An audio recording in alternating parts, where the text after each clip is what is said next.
Click করুন অ্যাপের bell আইকনে আর সাবস্ক্রাইব করুন এবিপি আনন্দ।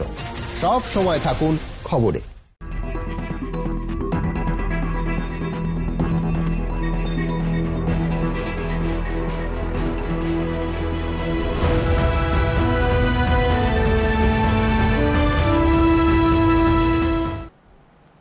নগর পুরিলে দেবালয় কি এড়ায়?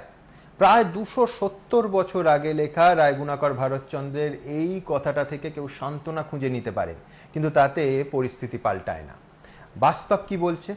বাস্তব বলছে যে দেশ জুড়ে ভিভিআইপিরা একের পর এক করোনায় আক্রান্ত হচ্ছেন। অর্থাৎ যাদের প্রতিদিন হাটে বাজারে যেতে হয় না, যাদের ট্রেনে বা বাসে ঝুলে কর্মস্থলে পৌঁছতে হয় না, যারা মোটামুটিভাবে একটা সুরক্ষার ঘেরাটোপে থাকেন, চিকিৎসকদের নজরদারিতে থাকেন, সব থেকে বড় কথা যারা সচেতন এবং বিধি মেনে চলেন, তারাও এই করোনার কামড় থেকে রেহাই পাচ্ছেন না। এবং এই তালিকায় শুধুমাত্র ভারতবর্ষের মাননীয় স্বরাষ্ট্রমন্ত্রী অমিত শাহ আছেন তা নয়।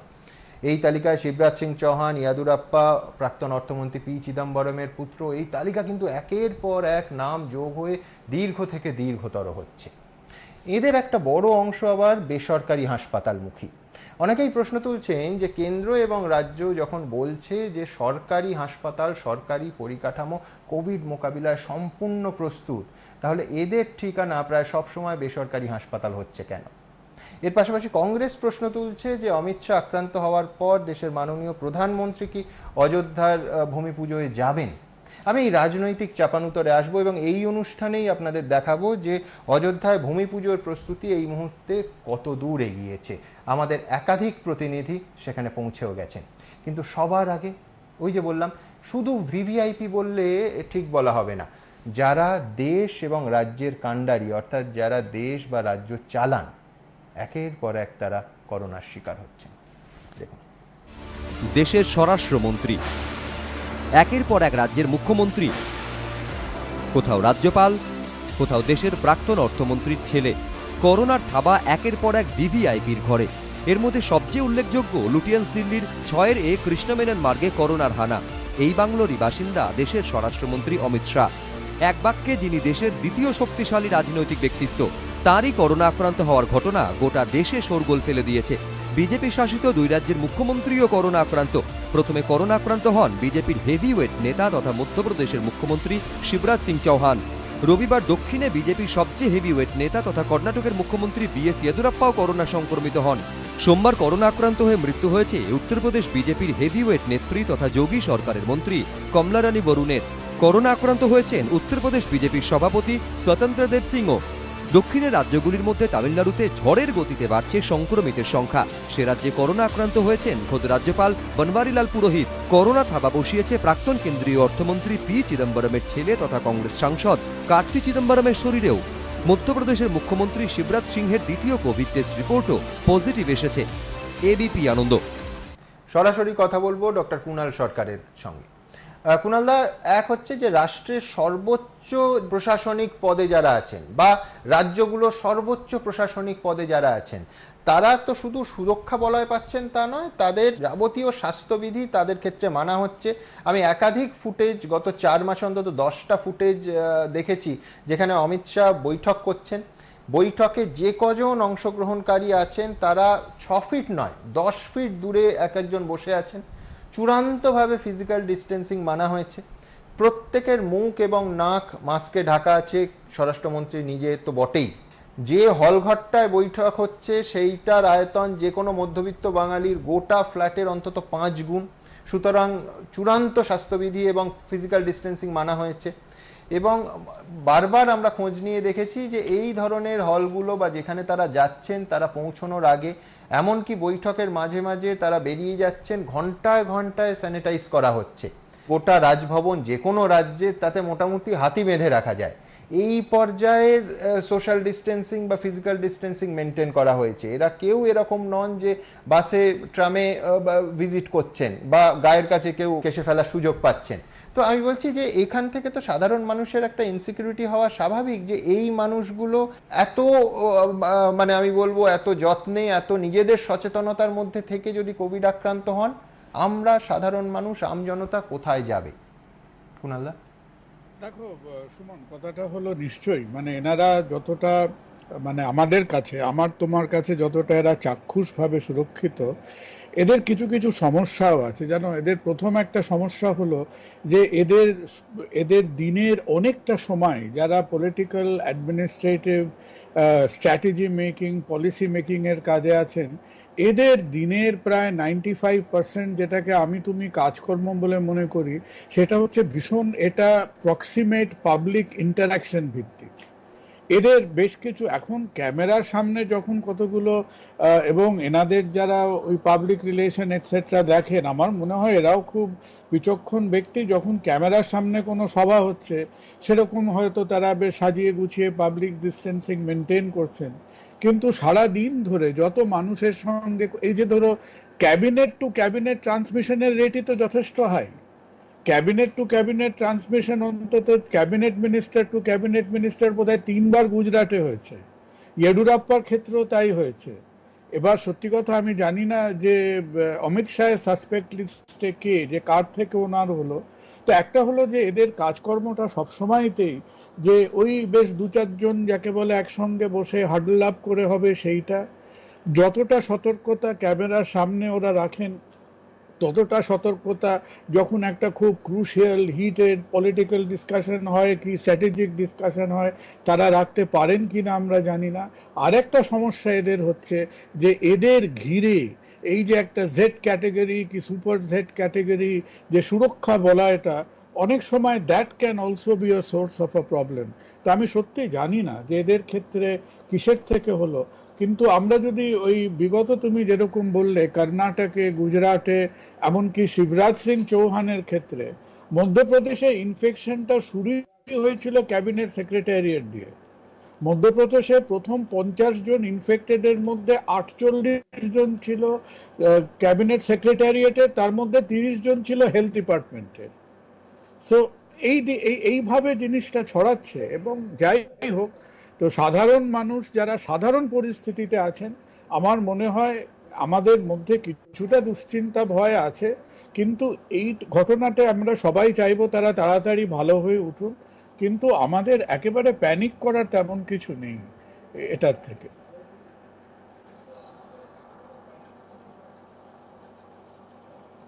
একদম।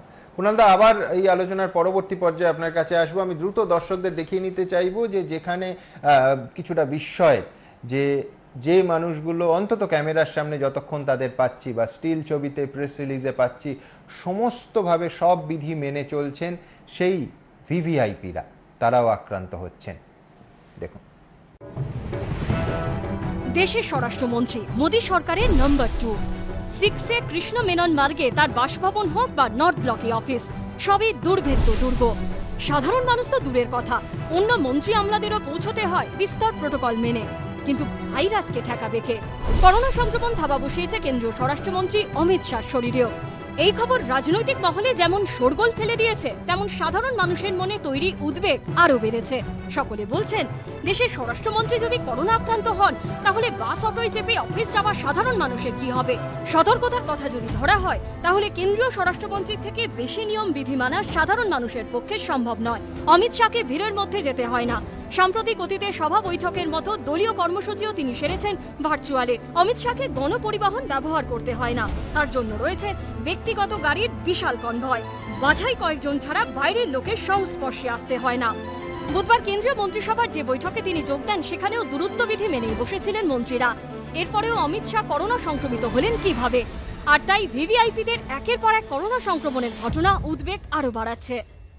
পলিটিশিয়ানদের মধ্যে একটা ন্যাচারাল টেন্ডেন্সি থাকে মাস্কটা নাবিয়ে কথা বলতে, তার রাজনৈতিক এন্টিটিটাকে লোকের সামনে রাখবার জন্যে।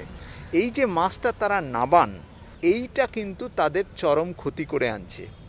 সুতরাং তাদের শিফট করতে হবে টু ডিজিটাল মোড, করতেই হবে। আমরা যে বারবার 3টে জিনিসের কথা বলছি, যে স্যানিটাইজেশন, মাস্ক এবং সোশ্যাল ডিস্টেন্সিং, এর মধ্যে যেটা সবচেয়ে ল্যাগ যে দুটো জিনিস মনে হচ্ছে, জনপ্রতিনিধিরা বা অনেক সময় সেলিব্রিটিরা স্যানিটাইজার হয়তো ব্যবহার করছেন, কিন্তু মাস্কটা প্রপারলি ব্যবহার করছেন না। কি অনেকেই কিন্তু একটা পাতি ক্লথ মাস্ক ইউজ করছেন, যে যার করোনা প্রতিষেধক আটকানোর ক্ষমতা যেটা, সেটা ডাউটফুল। চিকিৎসকরা বলছেন, করোনা সাধারণ মানুষ কিংবা ভিভিআইপিদের ভেদাভেদ বোঝে না। তাই সকলের সতর্ক থাকা অত্যন্ত জরুরি। ভাইরাস সমাজের কোন স্তরে কে আছে সেসব বিচার করে না। ব্যক্তিগত সাবধানতা অর্থাৎ মাস্কের ব্যবহার, হাত পরিষ্কার পরিচ্ছন্ন রাখা, বেশি মানুষের কাছাকাছি না আসা, প্রত্যেককেই এটা মেনে চলতে হবে, তবেই আমরা এই রোগকে প্রশমিত করতে পারবো। অমিত শাহ আপাতত গুরগাঁওয়ের হাসপাতালে চিকিৎসাধীন। ডায়াবেটিস থাকায় তার দিকে বাড়তি নজর রেখেছেন চিকিৎসকরা। এমনি ওনার ওবেসিটি বা ডায়াবেটিস আছে বলেই যে চট করে কোভিড হয়ে আক্রান্ত হলেন সেই জন্য নয়, কিন্তু কোভিডের সঙ্গে ওবেসিটি এবং ডায়াবেটিস থাকার জন্য ওনার একটা এক্সট্রা অ্যাডেড রিস্ক আছে। এবারে ইনারা প্রচুর কথা বলতে হয়, প্রচুর লোকের সঙ্গে ইন্টারাকশন করতে হয়। কোনো মোমেন্টে হয়তো মাস্কটা খুলে উনি চা খাচ্ছেন বা একটু মাস্কটা খুলে রাখছেন, কিন্তু ওই ক্লোজ এনভায়রনমেন্টে যদি কেউ পজিটিভ থাকেন তাহলে ওনার high probability of chance of getting infection. চিকিৎসকরা বলছেন করোনা কতটা ভয়াবহ তা বোঝা যাচ্ছে তার ব্যক্তি দেখেই। যারা সকলের ধরাছোঁয়ার বাইরে তাদেরও ছাড়ছে না ভাইরাস। ফলে যে সাধারণ মানুষকে প্রতিদিন কাজের জন্য বাইরে বেরোতে হচ্ছে তাদের কতটা সতর্ক থাকা দরকার সেটা বোঝাই যাচ্ছে। ময়ূর ঠাকুর চক্রবর্তী ও ঝিলং করঞ্জায়ের রিপোর্ট, এবিপি আনন্দ। আরেকটা প্রশ্ন উঠতে শুরু করেছে এবং সেই প্রশ্নে আমি ডক্টর স্বপন মিশ্রের কাছে যাব। ডক্টর মিশ্র, ভালো খারাপের প্রশ্ন নয়, কেন্দ্রীয় মন্ত্রী অমিত শাহ হতে পারেন, রাজ্যের মন্ত্রী সুজিত বসু হতে পারেন, সবার কিন্তু ঠিকানা হচ্ছে প্রয়োজন পড়লে বেসরকারি হাসপাতাল। আমার মনে আছে আমরা যখন সাংবাদিকতা সবে এসেছি 9-এর দশকে, গত শতকের, অনিল বিশ্বাস উডল্যান্ডসে ভর্তি হয়েছিলেন, সেই নিয়ে পার্টির একটা অংশে কথা শুরু হয়ে গেছিল। আমি বলছি 2020-তে বিষয়টা আরো স্পষ্ট। জনপ্রতিনিধিরা যারা প্রতি মুহূর্তে সরকারি হাসপাতালের গুণগান করছেন, শাসক দলে যারা আছেন সুপার স্পেশালিটি হসপিটালের কথা বলছেন, কিন্তু যখন নিজেদের ক্ষেত্রে হচ্ছে তখন ভর্তি হচ্ছেন বেসরকারি ঠিকানায়। সুতরাং এখানে একটা প্রশ্ন ওঠে যে দুটো হতে পারে। এক হতে পারে যে ভিভিআইপিদের সেরকম ভরসা নেই সরকারি পরিকাঠামোয় এখনো পর্যন্ত, এবং দুই আরেকটা হতে পারে যে সরকারি পরিকাঠামো সবসময় সাধারণ মানুষের জন্য, যারা অতটা অর্থবান নন, অতটা ওয়েল কানেক্টেড নন, তাদের জন্য। আমি বলছি কোথাও কি একটা ভুল বার্তা যাচ্ছে ডক্টর মিশ্র? দেখুন সুমনবাবু, প্রথমে আমি যারা আক্রান্ত হয়েছেন তারা দ্রুত সুস্থ হয়ে উঠুন, আবার কাজে ফিরুন, এটা চাইব। এবার যেটা আপনি বললেন যে সরকারি পরিষেবা বা পরিকাঠামো আর বেসরকারি পরিকাঠামো ব্যবহারের প্রশ্ন, এটা কিন্তু দোষ গুণের ব্যাপার না, এটা হচ্ছে মানসিকতার প্রশ্ন।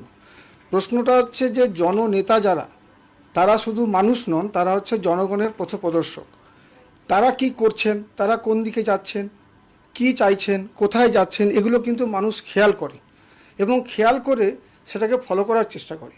স্বাভাবিকভাবে যখনই একজন মানুষ তিনি জননেতা হয়ে যাচ্ছেন, তিনি যদি তার নিজের চিকিৎসার জন্য তিনি কিন্তু সরকারি ব্যবস্থাকে প্রচার করছেন যে আমাদের সরকারের এইগুলি ভালো, এখানে বিনামূল্যে পাওয়া যায় ইত্যাদি ইত্যাদি বিষয়, অথচ তিনি যখন তার নিজের চিকিৎসার প্রশ্নে যখন তিনি সেই সরকারি পরিকাঠামোর বদলে একটা বেসরকারি পরিকাঠামোতে ব্যবহার করবার চেষ্টা করছেন, তখন কতিপয় মানুষের মধ্যে বা অনেকের মধ্যে এই ভাবনা আসাটা অমূলক নয় যে তাহলে কি ওই পরিকাঠামোটা ভালো নয়। আবার আপনি খেয়াল করে দেখুন, আপনি যে কেন্দ্রীয় মন্ত্রীর অসুস্থতার কথা বললেন, তার কিন্তু যে চিকিৎসা দল তৈরি হয়েছে সেটা কিন্তু দিল্লির এইমসের ডাইরেক্টরের নেতৃত্বে, অর্থাৎ ব্যক্তি যারা তারা কিন্তু সরকারি। তাহলে কি মানুষ আরো বেশি কনফিউজড হবে এই ভেবে যে তাহলে কি বেসরকারি পরিকাঠামোটা ভালো, মানুষগুলো হয়তো ভালো কিন্তু পরিকাঠামোটাই খারাপ। যদি খারাপ হয় তাহলে তার দায় কার, কে উন্নত করবে তাকে? সেটা না করে আমি কি এই বার্তা দিচ্ছি, ভাই তোমার সুযোগ থাকলে, সামর্থ্য থাকলে তুমি বেসরকারিতেই যাও, সরকারিতে যেও না, ওখানে কিন্তু খুব নিরাপদ নাও হতে পারে। এই একটা প্রশ্ন কিন্তু থেকে যায় বলে সাধারণ মানুষ যদি এভাবে ভাবে ব্যাপারটাকে, তাহলে কিন্তু তাদেরকে দোষ দেওয়া যাবে না। ঠিক, অর্থাৎ ডক্টর মিশ্র বলছেন যে সাধারণ মানুষ এই ছবিগুলো দেখে সরকারি ব্যবস্থার ওপর যদি বিশ্বাসী না হতে পারে, তাদের যদি মনে হয় যে না বোধহয় সরকারি ব্যবস্থার থেকে বেসরকারি ব্যবস্থা ভালো, না হলে এই ভিভিআইপিরা সেখানে যেতেন না, তাহলে তাদের বিশেষ দোষ দেওয়া যায় না। কেন এই প্রশ্ন? আমি এবার সেই প্রতিবেদনে আসব যে কোন কোন নেতা কোন বেসরকারি হাসপাতালে ভর্তি হয়েছেন একেবারে সাম্প্রতিক কালে। 24 ঘন্টায় করোনা সংক্রমিতের সংখ্যার নিরিখে সোমবার আমেরিকাকে ছাপিয়ে গোটা বিশ্বের মধ্যে শীর্ষে ভারত। এই প্রেক্ষিতে সাধারণ মানুষ বারবার জানতে চাইছে, এখন করোনা হলে সরকারি হাসপাতালে যথাযথ চিকিৎসা পাওয়া যাবে তো? রাজ্য এবং কেন্দ্রীয় সরকার বারবার দাবি করছে সরকারি হাসপাতালগুলি করোনা মোকাবিলায় প্রস্তুত, কিন্তু জাতীয় ও রাজ্য স্তরে যেসব রাজনৈতিক হেভিওয়েটরা করোনায় আক্রান্ত হচ্ছেন তাদের অধিকাংশই ভর্তি হচ্ছেন বেসরকারি হাসপাতালে। কেন্দ্রীয় স্বরাষ্ট্রমন্ত্রী অমিত শাহ ভর্তি রয়েছেন গুরগাঁওয়ের বেসরকারি হাসপাতাল মেদান্ততে। বিজেপি শাসিত কর্ণাটকের মুখ্যমন্ত্রী বিএস ইয়েদুরাপ্পা ভর্তি রয়েছেন ব্যাঙ্গালোরের বেসরকারি মণিপাল হাসপাতালে। আর এক বিজেপি শাসিত রাজ্য মধ্যপ্রদেশের মুখ্যমন্ত্রী শিবরাজ সিং চৌহান করোনা আক্রান্ত হয়ে ভোপালের বেসরকারি চিরায়ু মেডিকেল কলেজ হাসপাতালে ভর্তি রয়েছেন। আর এ নিয়েই কংগ্রেসের প্রশ্ন, অমিত শাহর মতো হেভিওয়েট মন্ত্রীরা সাধারণ মানুষকে সরকারি হাসপাতালে যেতে বলেন আর নিজেরা বেসরকারি হাসপাতালে গিয়ে ভর্তি হন কেন? এইমসের মডেলের সামনে দাঁড়ানো প্রধানমন্ত্রী জওহরলাল নেহরুর ছবি সহ একটি টুইট রিটুইট করে কংগ্রেস সাংসদ শশী তরুর লিখেছেন, ভাবছি কেন্দ্রীয় স্বরাষ্ট্রমন্ত্রী অসুস্থ হওয়ার পর এইমসের বদলে পাশের রাজ্যের বেসরকারি হাসপাতালে কেন ভর্তি হলেন? মানুষের আস্থা বাড়াতে হলে সরকারি প্রতিষ্ঠানগুলির ক্ষেত্রে প্রভাবশালীদের পৃষ্ঠপোষকতা প্রয়োজন। আবার অবাক করা বিষয় হলো, মধ্যপ্রদেশের মুখ্যমন্ত্রী শিবরাজ সিং চৌহান বেসরকারি হাসপাতালে ভর্তি হওয়ায় যে হেভিওয়েট কংগ্রেস নেতা পিসি শর্মা কটাক্ষ করেছিলেন, তিনি নিজেও করোনা আক্রান্ত হয়ে সেই বেসরকারি হাসপাতালেই ভর্তি হয়েছেন। মহারাষ্ট্রের প্রাক্তন মুখ্যমন্ত্রী তথা কংগ্রেস নেতা অশোক চৌহান করোনা আক্রান্ত হয়ে মুম্বাইয়ের বেসরকারি হাসপাতাল লীলাবতীতে ভর্তি ছিলেন। তামিলনাড়ুর রাজ্যপাল তথা প্রাক্তন বিজেপি নেতা বনওয়ারিলাল পুরোহিত করোনা আক্রান্ত হয়েছেন। তিনি হোম আইসোলেশনে রয়েছেন, কিন্তু তার দেখভাল করছেন বেসরকারি কাভেরি হাসপাতালের চিকিৎসকরা। দেখুন, আপনি যখন একটা ট্রেনে ওঠেন, first class, second class, third class একই সাথে পৌঁছবে গন্তব্যস্থলে। তো হসপিটালের ব্যাপারে দুটো জিনিস আছে, একটা হচ্ছে হসপিটাল আর একটা হচ্ছে হসপিটালিটি। তো এই যে হসপিটাল পার্টটা কিন্তু হয়তোবা একই, হসপিটাল পার্টটা একই। আমি অনেক সময় বলি যে দেখো, আমার হাসপাতালে চিকিৎসাটা তোমার একই হবে, কিন্তু হসপিটালিটি পার্টটা যেটা কর্পোরেট সেক্টরে একটু বেশি হবে, তো সেটা কিন্তু সরকারি হাসপাতালে সবসময় সেই হসপিটালিটি পার্টটা দেওয়া সম্ভব হয় না। এ রাজ্যেও দেখা গিয়েছে একই ছবি। করোনা আক্রান্ত দমকল মন্ত্রী সুজিত বসু ভর্তি হয়েছিলেন অ্যাপোলো হাসপাতালে।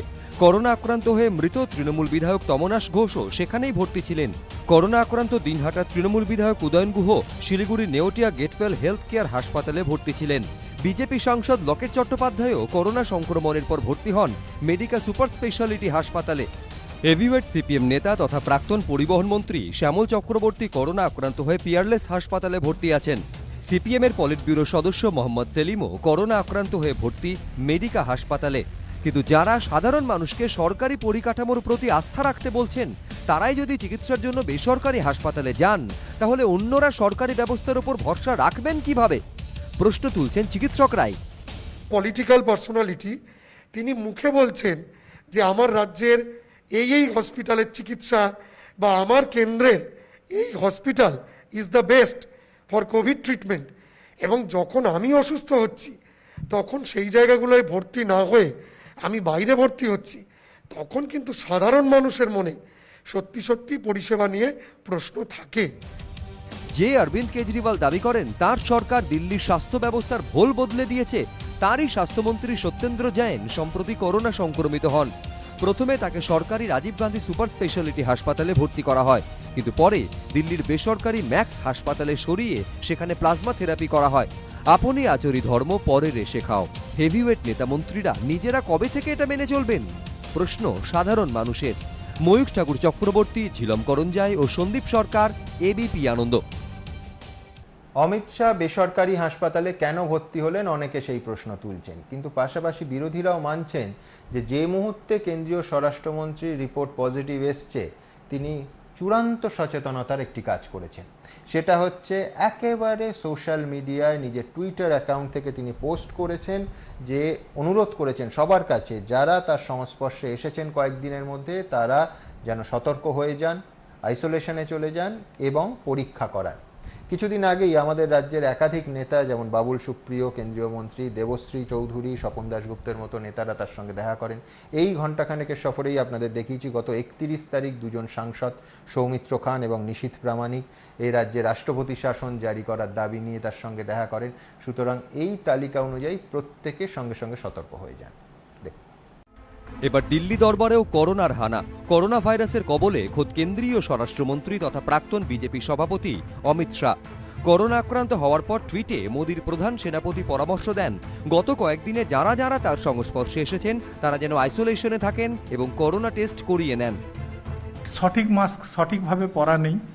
এই অবস্থায় যদি 1 মিটারের থেকে কাছাকাছি এবং 15 মিনিট বেশি সময় কেউ তার এই পজিটিভ রোগীর সংস্পর্শে থাকেন, তাহলে তার সম্ভাবনা বেড়ে যায়। ফলে সেই ক্ষেত্রে এই ধরনের যারা সংস্পর্শে থাকেন তাদের কোয়ারেন্টাইনে যাওয়ার দরকার হয়। গত 14 দিনে একাধিক বৈঠক করেছেন কেন্দ্রীয় স্বরাষ্ট্রমন্ত্রী অমিত শাহ। সেই তালিকায় আছে বাংলার একাধিক বিজেপি সাংসদ ও কেন্দ্রীয় প্রতিমন্ত্রী। গত 20 জুলাই সন্ধ্যায় অমিত শাহর সঙ্গে দেখা করেন কেন্দ্রীয় প্রতিমন্ত্রী বাবুল সুপ্রিয়, কেন্দ্রীয় মন্ত্রী দেবশ্রী চৌধুরী, রাজ্যসভার সাংসদ স্বপন দাশগুপ্ত এবং দার্জিলিংয়ের বিজেপি সাংসদ রাজু বিস। আমি একটু দৌড়াদৌড়ি করি, এক্সারসাইজ করি, যার ফলে একটু কাঁধ পায়ে একটু অল্প ব্যথা থাকে, গলাটা একটু ভাঙা রয়েছে, বাট কোন রকম উপসর্গ নেই। আমি অ্যাবসলিউটলি ডুইং ফাইন।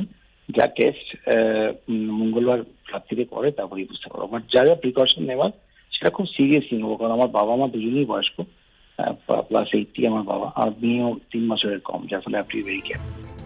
মাত্র 5 দিন আগে অমিত শাহর সঙ্গে দেখা করেন বিজেপি সাংসদ সৌমিত্র খাঁ এবং নিশীথ প্রামাণিক। আমরাও ভারতবর্ষের আইন মেনে চলি এবং আমাদের দ্বারা যদি কোনো ক্ষতি না হয় তার জন্য আমরা এখন হোম কোয়ারেন্টাইনে থাকবো এবং আমরা হোম কোয়ারেন্টাইনে আইসোলেশনে থাকবো। নিজেদেরকে আইসোলেট করেছি, আমরা হোম কোয়ারেন্টাইনে রয়েছি, দিল্লিতেই রয়েছি আপাতত 7 দিন পর্যন্ত আমরা হোম কোয়ারেন্টাইনেই থাকবো বলে সিদ্ধান্ত নিয়েছি এবং 7 দিন পর আবার একটা টেস্ট করব। রিপোর্ট যদি নেগেটিভ আসে তবেই অন্যান্য কর্মসূচির কথা ভাবা হবে। গত 20 জুলাই সকালে কেন্দ্রীয় স্বরাষ্ট্রমন্ত্রীর সঙ্গে দেখা করেন রাজ্যপাল জগদীপ ধনখড়। রবিবার অমিত শাহর করোনা রিপোর্ট পজিটিভ আসার পর রাজ্যপাল টুইট করে জানান, কেন্দ্রীয় স্বরাষ্ট্রমন্ত্রীর সঙ্গে গত 20 তারিখ দেখা হয়। ওই দিনই গুয়াহাটি হয়ে দিল্লি থেকে ফিরি, তারপর থেকেই কোয়ারেন্টিনে আছি। 24 তারিখে করোনা টেস্ট করায়, রেজাল্ট নেগেটিভ, ভালো আছি। 22 জুলাই গোর্খা জনমুক্তি মোর্চার এক প্রতিনিধি দলও কেন্দ্রীয় স্বরাষ্ট্রমন্ত্রী অমিত শাহর সঙ্গে দেখা করে। চিকিৎসকদের পরামর্শ, অমিত শাহর সংস্পর্শে যারাই এসেছেন তাদের উচিত ICMR এর সুরক্ষা বিধি মেনে চলা। ক্লোজ কন্ট্যাক্টে এসছেন তারা অবশ্যই নিজেকে আইসোলেট করবেন, নিভৃত বাসে থাকবেন এবং পসিবল হলে 5 দিন অথবা 7 দিনের মাথায় একবার টেস্ট করিয়ে নেবেন। যারা ক্লোজ কন্ট্যাক্টে আসেননি তারাও সাবধানে থাকবেন এবং দুক্ষেত্রে যারা ক্লোজ কন্ট্যাক্টে আসেননি এবং যারা ক্লোজ কন্ট্যাক্টে এসছেন প্রত্যেকেই যেখানেই থাকুন না কিনা অলওয়েজ একটা মাস্ক ঠিকঠাক করে পরে থাকবেন এবং ক্লোজ কন্ট্যাক্টে যারা এসছেন তারা সিমটোম্যাটিক না হলেও 5 থেকে 7 দিনের মধ্যে যেন টেস্টটি করিয়ে নেন। লুটিয়েন্স দিল্লির বাসিন্দা অমিত শাহ। দেশের সবচেয়ে সুরক্ষিত এলাকায় তার বাস, সেখানেও হানা দিল করোনা। চিকিৎসকেরা বলছেন, সাধারণ মানুষ হোক বা ভিভিআইপি, করোনা সম্পর্কিত সব নিয়ম সবার মানা উচিত। তাই অমিত শাহর সংস্পর্শে যারা এসেছেন তাদের সেলফ আইসোলেশনে থাকা এবং টেস্ট করতেই হবে। ঝিলম করঞ্জাই, সন্দীপ সরকার ও ময়ূখ ঠাকুর চক্রবর্তী, ABP আনন্দ। কেন্দ্রীয় স্বরাষ্ট্রমন্ত্রীর অসুস্থতার খবরের পরপরই রাজনৈতিক চাপানুতরও শুরু হয়ে গেল। কংগ্রেস প্রশ্ন তুলেছে, কেন্দ্রীয় স্বরাষ্ট্রমন্ত্রী অমিত শাহ এবং প্রধানমন্ত্রী বুধবার পাশাপাশি বসে মন্ত্রিসভার বৈঠক করেছেন। এবার কি সেলফ কোয়ারেন্টিনে যাবেন প্রধানমন্ত্রী, নাকি নিয়ম শুধুমাত্র সাধারণ মানুষের জন্য? কোট আনকোট এই প্রশ্ন তুলছে বিরোধী দল কংগ্রেস। রবিবার করোনা আক্রান্ত হয়েছেন কেন্দ্রীয় স্বরাষ্ট্রমন্ত্রী অমিত শাহ। শনিবার তার সঙ্গে বৈঠক করেছিলেন বলে হোম আইসোলেশনে যাওয়ার সিদ্ধান্ত নিয়েছেন কেন্দ্রীয় আইনমন্ত্রী রবিশঙ্কর প্রসাদ। এর আগে বুধবার প্রধানমন্ত্রীর বাসভবনে কেন্দ্রীয় মন্ত্রিসভার বৈঠকেও অংশ নেন অমিত শাহ, যেখানে ছিলেন নরেন্দ্র মোদীও। অর্থাৎ কোভিড রিপোর্ট পজিটিভ আসার ঠিক 4 দিন আগে মোদীর সঙ্গে একই ঘরে বৈঠক করেছেন অমিত শাহ। এই প্রেক্ষাপটে যুব কংগ্রেসের সর্বভারতীয় সভাপতি শ্রীনিবাস বিভি টুইটারে প্রশ্ন করেছেন, কেন্দ্রীয় স্বরাষ্ট্রমন্ত্রী অমিত শাহ প্রধানমন্ত্রী বুধবার পাশাপাশি বসে মন্ত্রিসভার বৈঠক করেছেন। এবার কি সেলফ কোয়ারেন্টিনে যাবেন প্রধানমন্ত্রী, নাকি নিয়ম শুধুমাত্র সাধারণ মানুষের জন্য? চিকিৎসকরা বলছেন, করোনা আক্রান্তের সংস্পর্শে আসার পর কি করণীয় তা নিয়ে বিশ্ব স্বাস্থ্য সংস্থার নির্দিষ্ট গাইডলাইনও রয়েছে। যারা অমিত শাহ সাহেবের সঙ্গে 15 মিনিটের বেশি মাস্ক নাবিয়ে মুখোমুখি কথা বলেছেন তাদের সবার টেস্টিং করা উচিত। এটাই WHO ডেফিনেশন। অর্থাৎ 15 মিনিটের বেশি মুখোমুখি মাস্ক ছাড়া, অথবা যারা ফিজিক্যাল কন্ট্যাক্টে এসছেন উইদাউট প্রোটেকশন, যারা এসছেন তারা এভরিবডি মাস্ট বি টেস্টেড। 5 তারিখ অর্থাৎ বুধবার অযোধ্যায় রাম মন্দিরের ভূমি পুজো। পূর্ব নির্ধারিত সূচি অনুযায়ী সেখানে থাকার কথা প্রধানমন্ত্রী নরেন্দ্র মোদীর। কিন্তু অমিত শাহ করোনা আক্রান্ত হওয়ার পর কি অযোধ্যায় যাবেন প্রধানমন্ত্রী, নাকি সতর্কতা মেনে যাবেন সেলফ আইসোলেশনে, তা নিয়ে প্রশ্ন বিভিন্ন মহলে। অ্যাকর্ডিং টু আইসিএমআর গাইডলাইন এবং তার যে বিশেষজ্ঞ কমিটি তারা যে পরামর্শ দেবেন, একজন সাধারণ মানুষের যে পরামর্শ যেভাবে মানা উচিত, প্রধানমন্ত্রীরও সেই পরামর্শ একইভাবে মেনে চলা উচিত। প্রধানমন্ত্রী বলে তার আলাদা কোনো সুবিধা বা অসুবিধা কোনোটাই হওয়া উচিত না।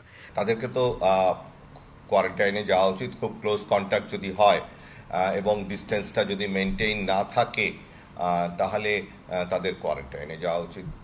কেন্দ্রীয় স্বরাষ্ট্রমন্ত্রী অমিত শাহ করোনা আক্রান্ত হয়েছেন। উত্তরপ্রদেশের বিজেপি সভাপতি স্বতন্ত্র দেব সিংও ভয়ঙ্কর ভাইরাসে সংক্রমিত হয়েছেন। উত্তরপ্রদেশের কারিগরি শিক্ষামন্ত্রীর করোনায় মৃত্যু হয়েছে। সোমবারের পরিসংখ্যান অনুযায়ী উত্তরপ্রদেশে গত 24 ঘন্টায় রেকর্ড 4,473 জন করোনা আক্রান্ত হয়েছেন। গত 24 ঘন্টায় 50 জনের মৃত্যু হয়েছে।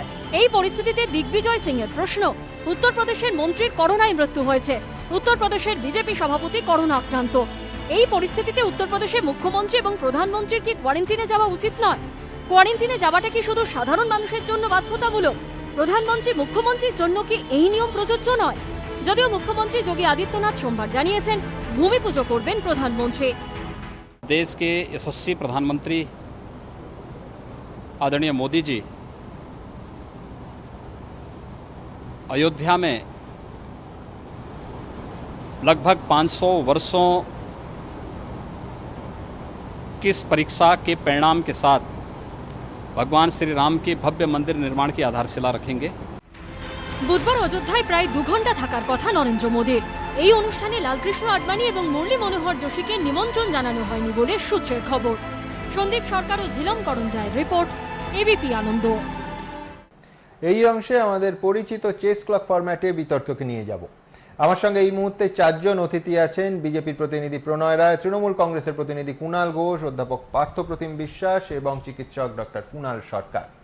আমি প্রথমে পার্থপ্রতিম বিশ্বাসের কাছে যাব। পার্থদা, বুঝতেই পারছেন ফর আ চেঞ্জ আজ আপনাকে দিয়ে শুরু করব। তার কারণ, গোটা ভারতবর্ষে সিপিআইএম একমাত্র দল যারা ইতিমধ্যেই বলছেন যে এই সমাবেশ ঠিক যখন দেশের স্বরাষ্ট্রমন্ত্রী আক্রান্ত, দেশ এবং রাজ্যগুলোর ফিগার ক্রমশ ঊর্ধ্বমুখী, সবকটা গ্রাফ একেবারে সোজা ওপরের দিকে উঠছে, সেই সময় অযোধ্যার এই সমাবেশ এড়ানো যেত। আপনাকে জানিয়ে রাখি যে আপনাদের জোট সঙ্গী এই রাজ্যে এবং বন্ধু দল কংগ্রেস কিন্তু উত্তরপ্রদেশে বা অন্যত্র একটা কথাও বলেনি যে এই সমাবেশ এই সময় না হলে ভালো হতো। বরঞ্চ কমলনাথের বাড়িতে আমরা দেখেছি এই উদ্যোগকে স্বাগত জানিয়ে হনুমান চল্লিশার পাঠ শুরু হয়ে গেছে। আসলে অনেকে বলছেন যে এই যে আইসিএমআর বা কেন্দ্রীয় স্বাস্থ্য মন্ত্রকের সমাবেশ না করার ফতোয়া, এটা বড় কথা নয়। বড় কথা হচ্ছে যে 2022-এ উত্তরপ্রদেশে ভোট এবং এই ভোটে হিন্দু ভোট ব্যাংককে চটানো যাবে না। তাহলে শুধু শুধু কেন বিজেপির ওপর এই অপবাদ আসবে যে একমাত্র বিজেপি ধর্মের নামে ভোট চায়? আসলে ধর্মকে সবকটা রাজনৈতিক দলই তোয়াজ করে চলে। আপনি মানবেন পার্থদা? আপনার সময় শুরু এখন, 2 মিনিট। দেখুন সুমনবাবু, আপনি শুরু করলেন যেটা বলে যে করোনা সংক্রমণের ব্যাপ্তি এখন হাটে বাজারে শুধু সবজি কিনতে যাওয়া মানুষ তাদের মধ্যে সীমাবদ্ধ নয়, হাটে বাজারে যারা এমএলএ কিনতে যায় তাদের মধ্যেও সীমাবদ্ধ হয়ে গেছে। ফলে এখানে দাঁড়িয়ে হচ্ছে সবচেয়ে বড় বিপদ হচ্ছে এই সংক্রমণকে রোখা, এবং এই সংক্রমণ যে সময় আছে সেই সময় ভারতবর্ষের মূল এজেন্ডাটা কি, এই নিয়ে আমাদের কারোর কোনো সন্দেহ থাকার কথা না।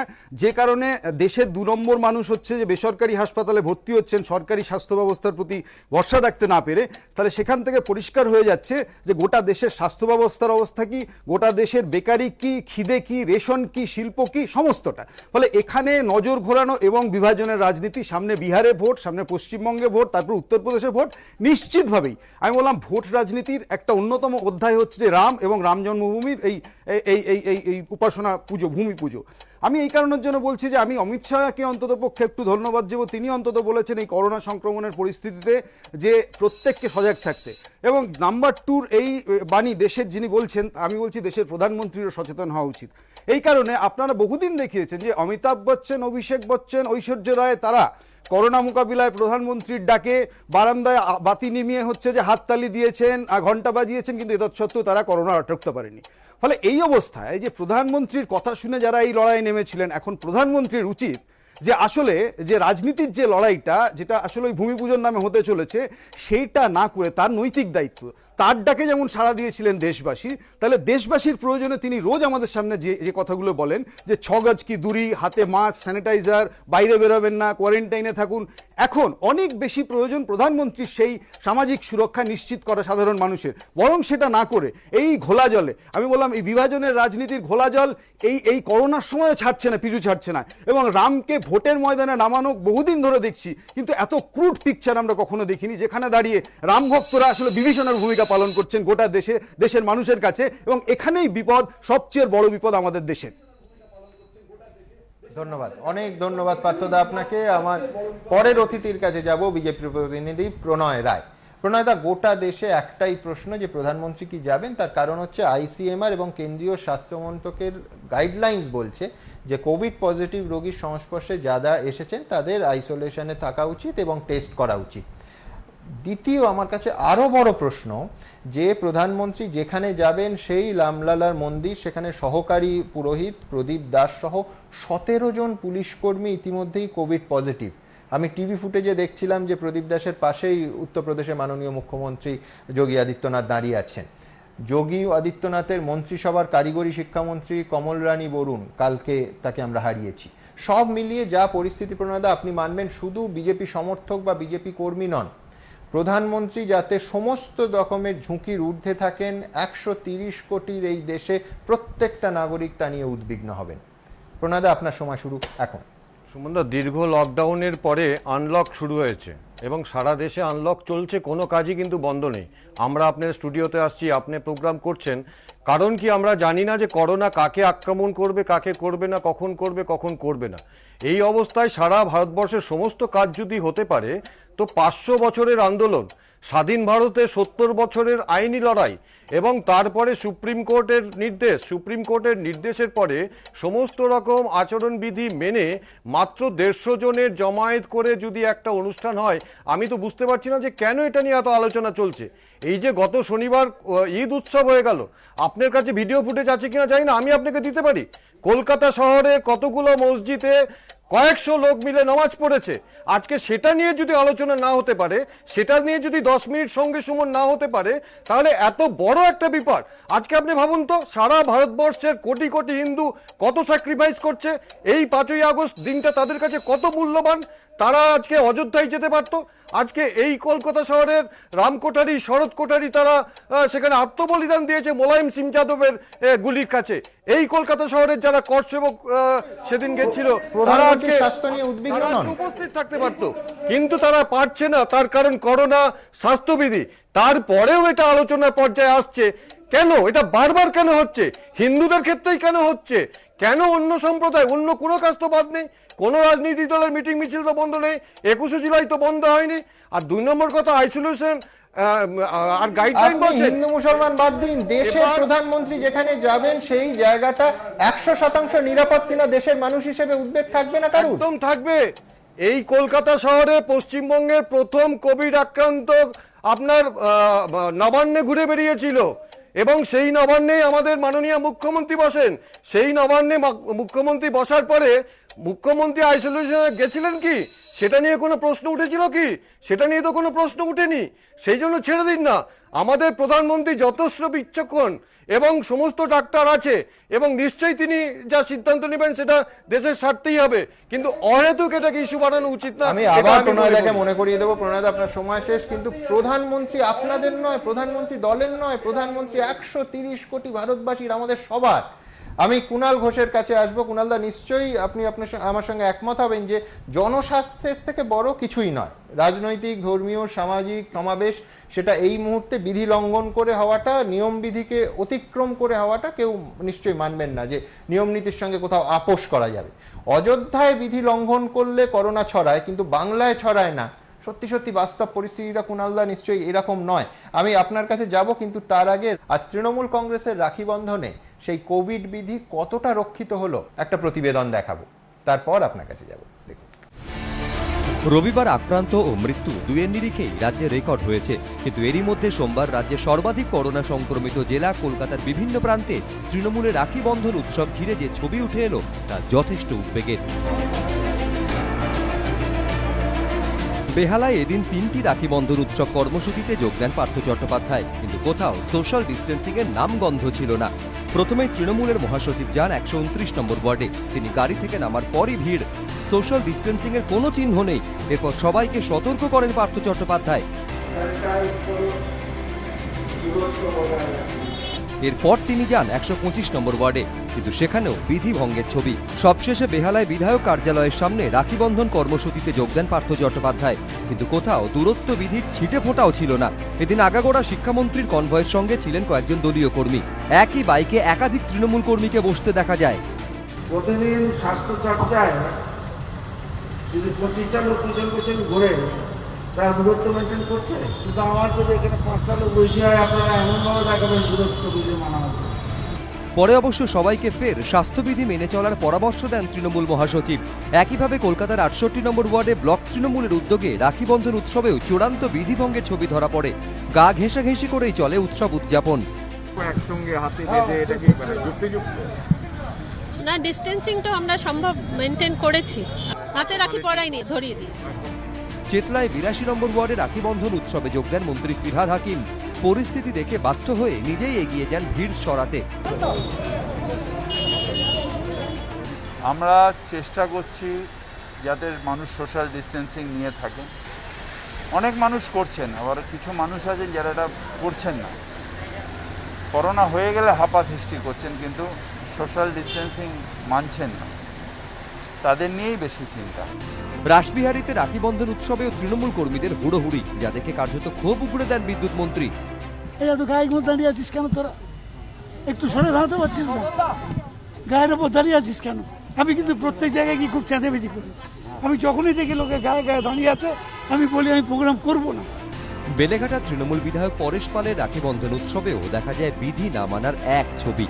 রাস্তার মধ্যে জমায়েত, তারই মধ্যে চলল মিষ্টিমুখ রাখি বন্ধন। করোনা তাড়াতে আবার যাবতীয় বিধি ভঙ্গ করে কীর্তন, যজ্ঞ ও পুজোর আয়োজন করেছেন হলদিয়া সুতাহাটার তৃণমূল নেতা ও গ্রাম পঞ্চায়েত সদস্যদের একাংশ।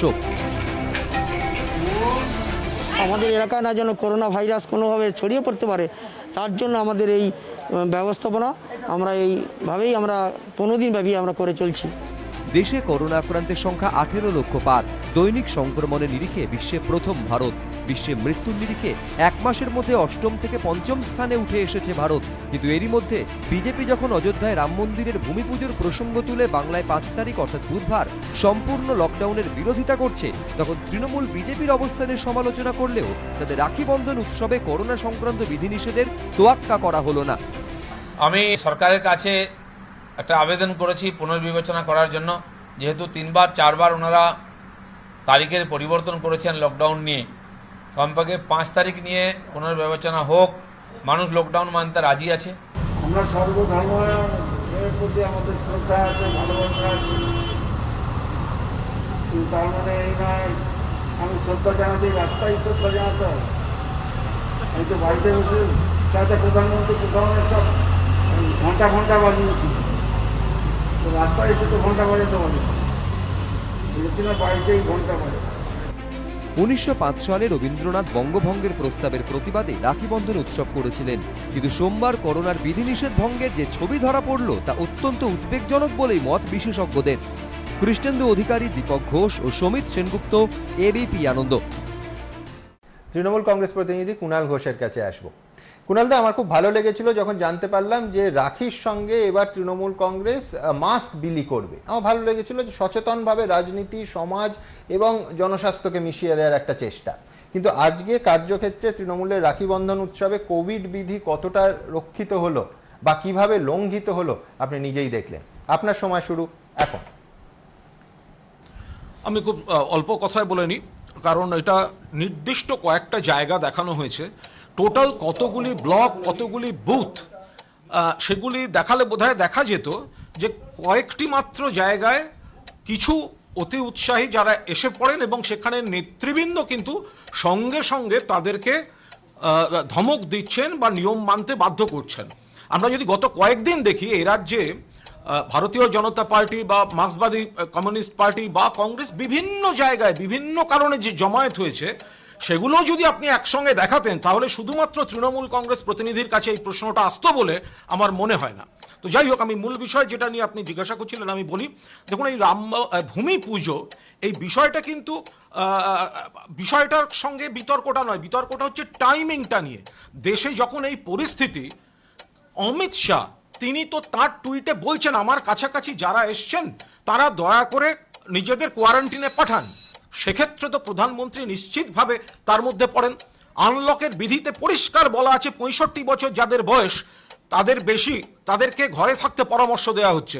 যারা 5 তারিখ থাকবেন তাদের বয়স সব 65-র নিচে। তো যোগী আদিত্যনাথ তার মন্ত্রী মারা যাচ্ছেন। 29শে জুলাই নরেন্দ্র মোদীর বাসভবনে কেন্দ্রীয় মন্ত্রিসভার বৈঠকে ছিলেন। আর প্রণয়বাবু বিজেপির প্রতিনিধি যেটা বললেন 21শে জুলাই অবান্তর কথা, তৃণমূল কংগ্রেসের যেটা বৃহত্তম সমাবেশ এবার ভার্চুয়াল হয়েছে, সবাই দেখেছেন। ফলে তৃণমূল কংগ্রেস তো সেই জায়গাটা স্যাক্রিফাইস করেছে। ফলে অহেতুক এই জিনিসটা আসে না। যে সময়টায় দাঁড়িয়ে আমরা এই মুহূর্তে রয়েছি সেখানে সকলের ফোকাস হওয়া উচিত যে করোনার প্রতিরোধ, করোনার সতর্কতা। সেই জায়গায় দাঁড়িয়ে অযোধ্যায় ভূমি পুজোর টাইমিংটা নিয়ে এইখানেই কিন্তু আপত্তি। 3 লক্ষ লাড্ডু তৈরি হচ্ছে, অমুক হচ্ছে, এত জায়গা থেকে লোক যাবে, আবার সেগুলি ফিরে যাবে, কিভাবে নিয়ম মানা সম্ভব? এই জায়গাটায় দাঁড়িয়ে কিন্তু প্রশ্নটা তোলা হয়েছে। সেখান থেকে দৃষ্টিটা ঘুরিয়ে অন্যদিকে আলোচনাটা নিয়ে যাওয়ার আমার মনে হয় টাইমিংটা নিয়ে তৃণমূল কংগ্রেসের প্রশ্ন রয়েছে। অনেক অনেক ধন্যবাদ কুণাল দা। আমি ডক্টর কুণাল সরকারের কাছে যাব। ডক্টর সরকার, আমরা রাজনীতির কথা শুনলাম, দেশের প্রধানমন্ত্রীর সুস্থতা নিয়ে আমি আবার বলছি 130 কোটি মানুষ, প্রত্যেকে তাদের প্রার্থনা এবং তারা উদ্বিগ্ন। এই জন্য আরো উদ্বেগ বাড়ছে যে প্রধানমন্ত্রীর সুরক্ষার জন্য প্রচুর পুলিশি ব্যবস্থা রাখা হয় এবং সেটা থাকা উচিত। আমরা দেখেছি যে 16 জন পুলিশ কর্মী ইতিমধ্যে ওই জায়গায়, ওই অযোধ্যার রামলালার মন্দিরের পাশে তারা আক্রান্ত হয়েছে। আইসিএমআর এর গাইডলাইন 65 বছরের ওপর যারা আছে চূড়ান্ত সতর্কতায় থাকতে হবে। আমি বলছি প্রধানমন্ত্রী গোটা দেশের কাছে এতটাই গুরুত্বপূর্ণ যে তার সামান্যতম ঝুঁকি নেওয়াটা বিপজ্জনক। এর মধ্যে কোথাও বিরোধী রাজনীতির প্রশ্ন নেই, প্রশ্নটা দেশের প্রশাসনিক সর্বোচ্চ জায়গায় যিনি আছেন, প্রশাসনিক প্রধান, তাকে 100% সুরক্ষিত রাখা, প্রশ্নটা সেটাই। আপনি চিকিৎসক হিসেবে মানবেন? ডক্টর সরকারের সময় শুরু এখন। কথাটা চিকিৎসক হিসেবে আমি মানলেও এখন দুর্ভাগ্যবশত আমাদের স্বীকার করতেই হবে যে যেদিন পৃথিবীতে 15টা করোনা কেস ছিল, আজকে আছে 2 কোটির কাছাকাছি। সেদিন একটা কথা উঠেছিল যে চায়নায় একটা উৎসব ছিল চাইনিজ লুনার নিউ ইয়ার বলে, হুবেই প্রভিন্সে, যেখানে সব থেকে বেশি চাইনিজ লোকেরা এদিক ওদিক মেলামেশা একটা বিরাট উৎসবের আবহাওয়া হয়। তো সেদিন বলা হয়েছিল এটা আর এমন কি, আমাদের তো উৎসব করতেই হবে। সুতরাং জনস্বাস্থ্য, পলিটিক্যাল পপুলিজম এবং পলিটিক্যাল স্টাবার্ননেসের কাছে সমস্ত দেশে একাধিকবার সে তার বশ্যতা স্বীকার করেছে। চায়নাতে করেছে, ইংল্যান্ডে করেছে, ফেব্রুয়ারিতে আমাদের দেশে আহমেদাবাদে করেছে। আমি জানি না আর একবার সেই চিত্রনাট্যর আমাদের পুনরাবৃত্তি হতে চলেছে কিনা, কারণ আজকে 15টা করোনা প্রায় 1.5 কোটি করোনাকে ছাড়িয়ে গেছে। সবাইকে আমি একটা নিরপেক্ষ চিন্তা ভাবনা করতে বলবো এবং সমস্ত রাজনৈতিক দলকে সচেতন হয়ে ভাবতে বলবো যে 100 জন মানুষকে যখন একসঙ্গে আনবেন তখন খেয়াল রাখবেন যে আপনি 1000 লোক যদি একসাথে থাকে তাহলে আপনি 200টা ইনফেকশন তৈরি করছেন। এই 200টা ইনফেকশন থেকে 5 জন মারা যেতে পারে। সুতরাং রিমেম্বার যে প্রতিটা সংখ্যার পিছনে আজকের দিনে কিছু মৃতদেহ আছে। সুতরাং সেটাকে যেন আমরা স্মরণে রেখে আমাদের এই ট্রায়াম্ফালিস্টিক অ্যাক্টিভিটিগুলো প্ল্যান করি। আমাদের বারবার বিজ্ঞানকে তার মাথা নত করতে হয়েছে, আমি জানি না আর একবার তাকে সে করতে চলেছে কিনা। আমি চেস ক্লক ফরম্যাটের বাইরে বেরিয়ে দ্রুত কয়েকটা প্রশ্ন উত্তর নিয়ে নেব। আমি শুধু কুণালদার কথা সূত্র ধরে বলবো যে ফ্লোরেন্সের মেয়র তিনি হাগা চাইনিজ, চীনারা একেবারে তারা আমার আপনার মতোই মানুষ। এই একটা ক্যাম্পেইন করে 1 ফেব্রুয়ারি একটা উৎসবের ডাক দেন। বাকিটা ইতিহাস। কি ভয়ঙ্কর জনস্বাস্থ্যে তার প্রভাব হয়েছিল, তার কারণ ফ্লোরেন্সের মেয়রের এই ডাকে আবেগ ছিল কিন্তু বিজ্ঞান ছিল না, জনস্বাস্থ্য তো ছিলই না। আমি দ্রুত একবার কুণাল ঘোষের কাছে যাব। কুণালদা, আপনি বলছিলেন যে 65-র ওপর অতিরিক্ত সতর্কতা, হু থেকে আইসিএমআর সবার এই বিষয়ে নির্দেশাবলী আছে, নিয়মাবলী আছে, কিন্তু আমি দেখছিলাম উইকিপিডিয়া অনুযায়ী যে 3 জন মন্ত্রীর অনুষ্ঠান দেখালাম তার মধ্যে পার্থ চট্টোপাধ্যায় এবং শোভনদেব চট্টোপাধ্যায়, একজন 67, একজন 76 উইকিপিডিয়া অনুযায়ী। তো তাদেরও তো সতর্ক থাকা উচিত এই ধরনের জমায়েতে যাওয়ার সময়। তারা তো প্রকাশ্যে দেখলাম সতর্কতাটা মানতে বলছেন, তা তো প্রকাশ্যে দেখলাম তারা যেই জায়গাটাতেই মনে হচ্ছে কর্মীরা বা কোনো মানুষ এগিয়ে আসছেন, তারা তো সঙ্গে সঙ্গে তার উদ্বেগ প্রকাশ করে এবং সঙ্গে সঙ্গে তাদের যথাযথ বিধিটা বলে দিচ্ছেন। ফলে তাদের চেষ্টায় তো কোনো খামতি এখানে দেখতে পাচ্ছি না। আমি আবার বলছি সুমন, আপনারা যেটা দেখাচ্ছেন, গত কয়েকদিন যদি আপনি দেখেন রাজ্যের একাধিক দল, তাদের একাধিক বিভিন্ন ধরনের কর্মসূচি হয়েছে এবং তাতে যেভাবে দেখা গেছে কর্মীদের বা জমায়েত, সেখানে কিন্তু একটি রাখির দিন। আপনি নিশ্চয়ই এটা বলবেন না যে, আমি বলছি অন্য রাজনৈতিক দল একটা ভুল করলে তৃণমূল কংগ্রেসও একই ভুল করবে, এবং তিনজন সিনিয়র মন্ত্রী যেখানে আছেন সেখানে অতিরিক্ত সতর্ক থাকা উচিত। ব্লকে ব্লকে যদি সতর্কতাটা আমায় ছড়াতে হয়, তাহলে দৃষ্টান্ত তো স্থাপন করতে হবে বড় নেতাদের। তারা তো বারণ করছেন, আপনারা বাকিগুলো দেখাচ্ছেন না কেন? কতজন এক একটি ওয়ার্ডে এক একটি বুথে কতগুলো করে পালিত হয়েছে। কুণাল ঘোষ বলছেন যে আমরা ফুটেজেও দেখলাম ববি হাকিম বারণ করছেন, এসে রীতিমতো ভিড় ছড়িয়ে দিচ্ছেন। আমি প্রণয় রায়ের কাছে যাব। দেখুন, উইকিপিডিয়া অনুযায়ী আমাদের মাননীয় মুখ্যমন্ত্রীর ডেট অফ বার্থ হচ্ছে 5 জানুয়ারি 1955, অর্থাৎ উনিও 65 ইয়ার্স ক্রস করেছেন। আজকে আপনারা যারা বলছেন, তো প্রথম দিন থেকে আমরা কি দেখলাম যে বাজারে বাজারে গন্ডি কাটা এটা কি জরুরি কাজ, নাকি মাইকিং করা লকডাউন করার জন্য সেটা জরুরি কাজ? আর আজকে পশ্চিমবঙ্গে যে সাপ্তাহিক লকডাউন যেটা ঘোষিত হচ্ছে, কোন বিজ্ঞান এখানে কাজ করছে? যেখানে 5 বার করে মুখ্যমন্ত্রী যেদিন ইচ্ছা হচ্ছে ক্যালেন্ডার ধরে বলে দিচ্ছেন ওদিন লকডাউন। পশ্চিমবঙ্গের এই যে লকডাউনটা, এটা কোন বিজ্ঞান মেনে হচ্ছে? আমাদের এই পশ্চিমবঙ্গের মুখ্যমন্ত্রী তো অনুপ্রাণিত করেন, অর্থাৎ মার্চ মাস এপ্রিল মাসে উনি যেভাবে ক্যামেরাম্যান নিয়ে রিপোর্টার নিয়ে মাস্ক বিতরণ করেছেন, হসপিটালে গিয়ে স্যানিটাইজার ডিস্ট্রিবিউশন করেছেন, উনি তো অনুপ্রাণিত করেছেন পশ্চিমবঙ্গের মানুষকে। প্রথম রাজনৈতিক কার্যক্রম শুরু করেছে তৃণমূল কংগ্রেস।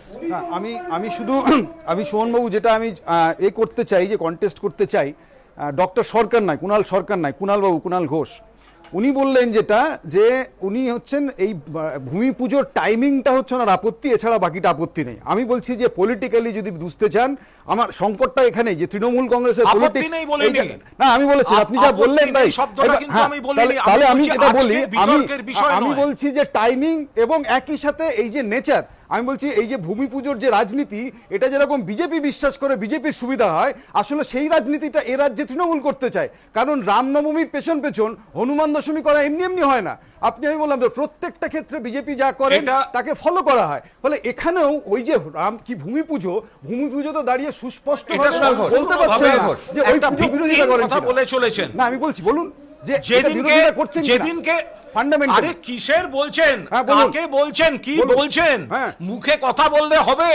যখন 92 সালে 6 ডিসেম্বর, তার আগে লালকৃষ্ণ আদবানির রথ জ্যোতি বসুর জমানায় পশ্চিমবঙ্গ দিয়ে গেছে, পশ্চিমবঙ্গ সরকার বানায়নি। জ্যোতিবাবু থাকা অবস্থায় বিজেপি একদিনের জন্য মাথা তুলতে পারেনি। তৃণমূল কংগ্রেসের আমলে যত সিট বিজেপি পেয়েছে, আমি তো বললাম তৃণমূল কংগ্রেসের আমলে যত সিট আমি পেয়েছি, এখানে আপনাদের হাত ধরে, তৃণমূলের হাত ধরে বিজেপি এই রাজ্যে স্থান করেছে। আজকে বিজেপি বিরোধী কথা বলার কোনো মুখ আপনাদের নেই। আপনারা বিজেপির সাথে ঘর করেছেন, বিজেপিকে ডেকে এনেছেন, আপনারা কোনোভাবেই বিজেপি বিরোধিতা করতে পারেন না। বিজেপি বিরোধিতার মুখ আপনারা নন, আপনারা বিজেপির সহযাত্রী। কুণাল সরকারের কাছে যাব। কুণাল দা, খুব দ্রুত। সুমন, আর একটা কথা আমাদের মনে রাখতে হবে, বঙ্গে জমায়েত স্পষ্ট, এই যে হ্যাঁ জমায়েতটা যদি আমরা এমন ভাবে করতে পারি, কারণ ধরো 1000 খানেক, 1000 2000 যে মানুষরা ওখানে জমা হবে, একটা কথা মনে রাখতে হবে, অযোধ্যা এবং উত্তরপ্রদেশের মানুষের কথা ভাবতে হবে। অযোধ্যার ইনফেক্টিভিটি রেট এবং উত্তরপ্রদেশের ইনফেক্টিভিটি রেট এখনো সারা ভারতবর্ষে দিল্লি, মুম্বাই, দক্ষিণ ভারতের থেকে কিন্তু অনেক কম। সুতরাং ওখানকার জনমানুষকে আমরা যে চারিদিক থেকে 1000-2000 লোক নিয়ে গিয়ে ওখানে জমায়েত করব, ওই অঞ্চলটাতে কি হবে, সেখানকার অসুখটা আবার মাথা চাড়া দেবে কিনা, এটাও কিন্তু ভেবে দেখার একটা জিনিস আছে। এবং প্রত্যেককে একজন চিকিৎসক হিসেবে অনুরোধ করব যে সেখানে যদি জমায়েত হতেই হয়। অনেক ধন্যবাদ কুণাল দা। অর্থাৎ রাজনীতির সঙ্গে জনস্বার্থ এক্ষেত্রে, এই ইস্যুর ক্ষেত্রে অন্তত ওতপ্রোতভাবে জড়িত। আমি দ্রুত একবার আমাদের ভেরিফাইড টুইটার হ্যান্ডেল @IamSuman দে কয়েকটা মন্তব্য পড়ে নেওয়ার চেষ্টা করব। গোবিন্দ দাস তিনি লিখছেন, ভারতবাসীর শুভেচ্ছা অমিত শাহর সঙ্গে রয়েছে। রাজীব সেনগুপ্ত লিখছেন, আক্রান্ত ব্যক্তির সংস্পর্শে এলে কোয়ারেন্টিনে যাওয়াই তো নিয়ম। আশা করি প্রধানমন্ত্রী সে নিয়ম ভঙ্গ করে দেশবাসীকে ভুল বার্তা দেবেন না। প্রকাশ সেনগুপ্ত লিখছেন, সরকার যদি করোনা মোকাবিলায় সর্বতোভাবে প্রস্তুত থাকে তাহলে মন্ত্রীরা বেসরকারি হাসপাতালে দৌড়চ্ছেন কেন?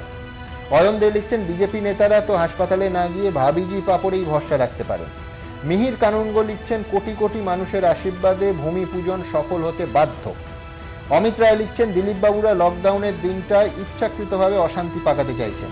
অরিন্দম কর্মকার লিখছেন, সবাইকে সতর্ক থাকতে হবে, না হলে করোনা কাউকে ছাড়বে না।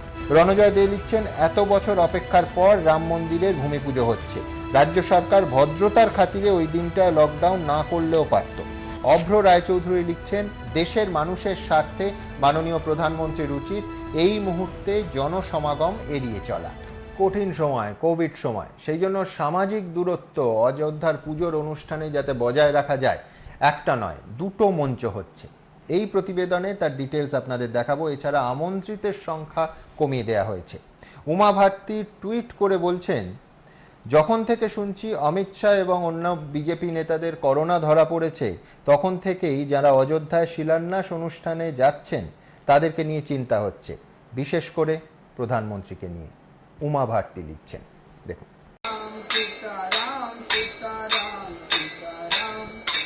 রামলালার মন্দিরের প্রধান পুরোহিতের সহকারী প্রদীপ দাস আগেই করোনা আক্রান্ত হয়েছিলেন। রাম মন্দির চত্বরে নিরাপত্তার দায়িত্বে থাকা 15 জন পুলিশ কর্মীর শরীরেও বাসা বেঁধেছে মারণ ভাইরাস। এরই মধ্যে সোমবার প্রেমকুমার তিওয়ারি নামে রাম মন্দিরের আরও এক পুরোহিত করোনা সংক্রমিত হলেন। এর ফলে রাম মন্দিরের ভূমি পুজোর একদিন আগে যোগী আদিত্যনাথের প্রশাসনকে চিন্তায় রাখল করোনা ভাইরাস। করোনায় আক্রান্ত হয়ে ইতিমধ্যে হাসপাতালে ভর্তি মোদী মন্ত্রিসভার নাম্বার 2 তথা কেন্দ্রীয় স্বরাষ্ট্রমন্ত্রী Amit Shah. Corona report positive আসার 3 দিন আগেই প্রধানমন্ত্রীর বাসভবনে বৈঠকে যোগ দিয়েছিলেন তিনি। এই পরিস্থিতিতে অযোধ্যা জুড়ে সাজো সাজো রবের মধ্যেও উদ্বেগ রয়েছে। রাম মন্দির আন্দোলনের প্রথম সারিতে ছিলেন যিনি, যাকে রাম মন্দিরের ভূমি পুজোতে আমন্ত্রণ জানানো হয়েছিল, সেই বিজেপি নেত্রী তথা মোদী মন্ত্রিসভার প্রাক্তন সদস্য উমা ভারতী জানিয়ে দিয়েছেন তিনি সতর্কতাবশত ভূমি পুজোর অনুষ্ঠানে উপস্থিত থাকবেন না। টুইটারে তিনি লিখেছেন, যখন থেকে শুনেছি অমিত শাহ এবং অন্য বিজেপি নেতাদের করোনা ধরা পড়েছে, তখন থেকেই যারা অযোধ্যার শিলান্যাস অনুষ্ঠানে যাচ্ছেন তাদেরকে নিয়ে চিন্তা হচ্ছে, বিশেষ করে প্রধানমন্ত্রীকে নিয়ে। উমা জানিয়েছেন, বুধবার তিনি অযোধ্যায় থাকবেন, কিন্তু রাম মন্দিরের ভূমি পুজো অনুষ্ঠানে যোগ দেবেন না। টুইটে তিনি বলেছেন, আমি রাম মন্দির ন্যাসের কর্তাদের অনুরোধ করছি যে অনুষ্ঠান চলাকালীন আমাকে যেন সরয়ূ নদীর ধারে থাকতে অনুমতি দেওয়া হয়। সকলে চলে যাবার পর আমি রামলালার দর্শন করব। সূত্রের খবর, রাম মন্দিরের ভূমি পুজোর অনুষ্ঠানে 162 জন অতিথি উপস্থিত থাকবেন। সামাজিক দূরত্ব বজায় রাখতে অযোধ্যায় 2টি পৃথক মঞ্চ তৈরি করা হচ্ছে। সূত্রের খবর, প্রথম মঞ্চটিতে প্রধানমন্ত্রী নরেন্দ্র মোদী, উত্তরপ্রদেশের রাজ্যপাল আনন্দীবেন প্যাটেল, মুখ্যমন্ত্রী যোগী আদিত্যনাথ, আরএসএস প্রধান মোহন ভাগবত এবং রাম জন্মভূমি ট্রাস্টের চেয়ারম্যান নৃত্যগোপাল দাস। দ্বিতীয় মঞ্চে থাকবেন অন্যান্য অতিথিরা। করোনা নিয়ে সবাইকে সতর্ক করতে হনুমানগড়ি মন্দিরে টাঙানো হয়েছে বিশাল বোর্ড। মাস্ক পরা, স্যানিটাইজার ব্যবহার, সামাজিক দূরত্ব বজায় মেনে চলার পরামর্শ দেওয়া হয়েছে। কিন্তু আদৌ কি সবকিছু মানা সম্ভব হচ্ছে? कोरोना ना तो ये राजा को जानता है, ना ये रंग को जानता है, ना ये अरबपति न खाकपति। तो इसलिए कोरोना एक वैश्विक एक महामारी के रूप में उभरा हुआ है। तो स्वयं की स्वच्छता, स्वयं की शुद्धता, स्वयं की आचार, स्वयं का विचार और शुद्ध वातावरण ही जो रहेगा वही बचेगा। नहीं तो ये कोरोना सबको रगड़ेगा और इसमें जितने भी दुष्ट जन हैं, इसमें भगवान के भक्त ही केवल बचेंगे, बाकी सबका इसी कोरोना में संहार है। এখনো অবধি ঠিক আছে, বুধবার সকাল 11:30টায় সাকেত কলেজের মাঠে নামবে মোদির হেলিকপ্টার। সেখান থেকে তিনি প্রথমে যাবেন হনুমানগড়ি মন্দিরে। তার আগে সোমবার তার যাত্রাপথের গোটা এলাকা স্যানিটাইজ করল অযোধ্যার নগর নিগম। अयोध्या में कोरोना के खतरे को देखते हुए इस तरीके से नगर निगम अयोध्या की टीम है यहाँ सैनिटाइज किया जा रहा है। ये वो रास्ता है जहाँ से प्रधानमंत्री नरेंद्र मोदी खुद गुजरेंगे। इन्हीं रास्तों से होते वो इस तरफ हनुमानगढ़ी जाएंगे, जहाँ सबसे पहले वो बजरंगबली के दर्शन करेंगे। उसके बाद ये जो रास्ता इलाका है जहाँ से आप ट्रैक्टर गुजरते हुए देख रहे हैं, सामने देखिए ये जो गाड़ियां आ रही हैं, ये जो पंडाल लगा हुआ है, मंडप लगा हुआ है, यहीं से वो अंदर जाएंगे, भूमि पूजन होगा और ये सैनिटाइज किया जा रहा है यहाँ पर। এছাড়াও অযোধ্যার বিভিন্ন মন্দিরে উত্তরপ্রদেশের স্বাস্থ্য দপ্তরের তরফে শুরু হয়েছে স্বাস্থ্য পরীক্ষা। মন্দিরে ঢোকার সময়তেই কিন্তু থার্মাল গান দিয়ে চেক করা হচ্ছে। পুলিশ কর্মীরা যারা রয়েছেন তারা বলছেন মাস্ক পরার জন্য। এখানে মাস্ক রাখাও রয়েছে, যারা মাস্ক পরে আসছেন না তাদেরকে মাস্ক দিয়ে দেওয়া হচ্ছে। এখানে স্যানিটাইজার রাখা রয়েছে, স্যানিটাইজ করেই তারপরে কিন্তু যে কেউ এই মন্দিরে প্রবেশ করতে পারবেন। গোটা শহরকে মুড়ে দেওয়া হয়েছে নিশ্চিদ্র নিরাপত্তায়। হেলিকপ্টার থেকেও চলছে কড়া নজরদারি। অর্ণব মুখোপাধ্যায় রিপোর্ট, এবিপি আনন্দ, অযোধ্যা।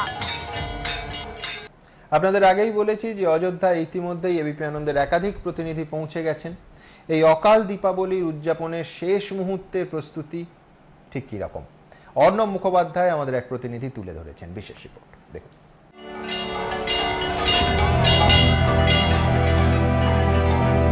14 বছর বনবাস কাটিয়ে ফিরছেন রাম। তার রাজ্যাভিষেকের জন্য সেজে উঠেছে গোটা অযোধ্যা।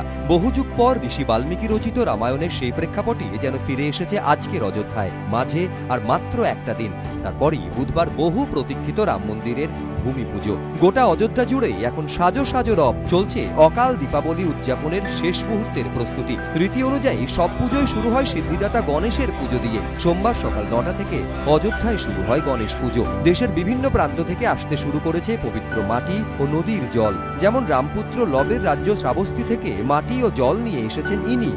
अवध प्रांत के जनपद श्रावस्ती से आए हैं और वहाँ की मिट्टी, पवित्र मिट्टी और जल लेकर के आए हैं। পবিত্র মাটি জল গিয়েছে দক্ষিণেশ্বর ও কালীঘাট থেকেও। আমার এটা সৌভাগ্য এটা কি আমি 90-92 এখানে কারসেবা করেছিলাম। আমিও হসপিটালাইজ হয়েছিলাম হায়দ্রাবাদ হসপিটালে, আমার এখনো নাম নথিভুক্ত আছে। তখনই আমি একটা প্রণ নিয়েছিলাম যে কারসেবা আমি করেছিলাম। এত আমার জীবনে একটা স্বাদ ছিল কি আমি যখন মন্দির নির্মাণ হবে আমি এখানে এসে আমি জল আর মাটি নিয়ে এসে দেব, সেই স্বাদটা পূর্ণ হয়েছে। রাম মন্দিরের ভূমি পুজোর আগে রূপ বদলে গিয়েছে অযোধ্যার। কথিত আছে ভগবান রাম হলুদ রঙের বস্ত্র পরতেন, তাই রাম মন্দিরের ভূমি পুজোর আগে নগর নিগমের পক্ষ থেকে রাস্তার ধারের সমস্ত বাড়িঘরের রং হলুদ করে দেওয়া হয়েছে। অযোধ্যার রং এখন হলুদ। আমরা দেখতে পাচ্ছি যে পুরো অযোধ্যা শহরের অনেক বাড়ি এই হলুদ রঙে রাঙিয়ে দেওয়া হচ্ছে। ভগবান পীতাম্বর পहनते थे, इस नगर को पीताम्बरी नगरी बनाया गया। অযোধ্যার কচ্ছেবপুরমেও এখন সাজো সাজো রব। বিশ্ব হিন্দু পরিষদের এই সংস্থাতেই রাখা হয়েছে রাম মন্দিরের মডেল। আমরা দেখতে পাচ্ছি সেই রাম মন্দিরের মডেল এখানে রয়েছে। এই মডেলের অনুকরণেই কিন্তু রাম মন্দির তৈরি করা হবে। মডেলের সামনে একেবারে রাম, লক্ষ্মণ, সীতা এবং হনুমানজির একটি মূর্তি রয়েছে আমরা দেখতে পাচ্ছি। 5 তারিখ যে ভূমি পূজন হবে বা যে ভূমি পুজো করা হবে, তারপর যে মন্দির নির্মাণ করা হবে সেই মন্দিরটা নির্মাণ করা হবে কিন্তু এই মডেলের মতো করেই। রাম মন্দির ঘিরে উন্মাদনা অন্য মাত্রায় পৌঁছে গিয়েছে অযোধ্যায়। প্রত্যেক বাড়ি, দোকান, যেখানেই চোখ যাবে দেখা যাবে হলুদ বা গেরুয়া রঙের এই পতাকা। আরো সুন্দর রূপ রাতের অযোধ্যার। গোটা সরজু নদীর তীরই সাজানো হয়েছে প্রদীপ দিয়ে। মঙ্গল ও বুধবার অযোধ্যাতে পালন হবে দীপোৎসব। তার আগে সরজুর তীরে সেজে উঠেছে সব মন্দির, যেমন দশরথ রাজমহল মন্দির। কথিত আছে এটা রাজা দশরথের রাজ দরবার ছিল। এর 3 দিকে কৈকেয়ী, সুমিত্রা ও কৌশল্যার প্রাসাদ রয়েছে। বুধবার রাম মন্দিরের ভূমি পুজোর আগে এখানে এখন ব্যস্ততা তুঙ্গে। প্রদীপের আলোয় সেজে উঠেছে হনুমান গড়িও। মঙ্গলবার এখানে শুরু হবে হনুমান পুজো, রাম অর্চনা। ভক্তরা বলছেন রামের প্রধান ভক্ত হনুমানের থেকে রাম মন্দির তৈরির আজ্ঞা নেওয়া হবে। তারপর বুধবার হবে রাম মন্দিরের ভূমি পুজো। সব প্রস্তুতি খতিয়ে দেখতে সোমবার অযোধ্যায় যান উত্তরপ্রদেশের মুখ্যমন্ত্রী যোগী আদিত্যনাথ। রামলালার দর্শন করেন। এরপর তিনি যান হনুমানগড়িতে। তার আগে তিনি ভূমি পুজো ও বুধবারের অনুষ্ঠান মঞ্চের প্রস্তুতিও খতিয়ে দেখেন। পদস্থ আধিকারিকদের নিয়ে বৈঠকও করেন। সব মিলিয়ে প্রতীক্ষা আর একটা দিনের, তারপরই ইতিহাসের সাক্ষী থাকবে অযোধ্যা। অর্ণব মুখোপাধ্যায়, এবিপি আনন্দ, অযোধ্যা। ঠিক কেমন হতে চলেছে এই নতুন রাম মন্দির, কি কি থাকছে সেখানে? নতুন নকশায় দেখছি 128 ফিট থেকে রাম মন্দিরের উচ্চতা বেড়ে হয়েছে 161 ফিট। ধ্বজার ঠিক নিচে গর্ভগৃহে রামলালা অবস্থান করবেন। 3D অ্যানিমেশনের মাধ্যমে এই নতুন নকশা তুলে ধরেছি আপনাদের জন্য।